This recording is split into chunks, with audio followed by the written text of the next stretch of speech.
the ability to run persistent trade deficits. The world needs dollars, so the US can import more than it exports and pay in its own currency. Cheap borrowing costs for the US private sector. Foreign demand for treasuries suppresses interest rates. Inflation insulation. Exporting dollars means exporting some inflationary pressure as well. But it's not a free lunch.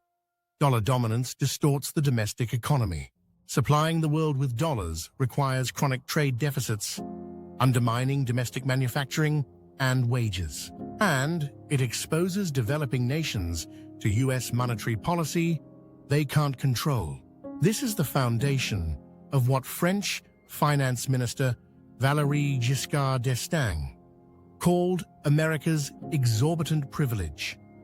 The US runs trade deficits not because it must, but because the world demands dollars. This global dollar recycling machine works like this. The US imports goods, pays in dollars, and those dollars are recycled back into US assets, especially treasuries. This closed loop is the plumbing of global finance. If the US stopped running trade deficits, the world would face a dollar shortage, leading to rising borrowing costs in emerging markets, deflationary pressure on global trade, and a scramble for alternatives. This paradox means that America's unsustainable deficits are what sustain the current system. Yet there are real domestic costs.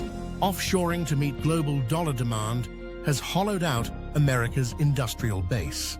While cheap imports boost living standards, the benefits are unevenly distributed, worsening inequality. And the system depends on uninterrupted foreign capital inflows, leaving the US vulnerable to investor sentiment. The dollar's reach also makes US inflation a global event. When the Fed raises rates to tame inflation, capital floods into dollar assets, strengthening the dollar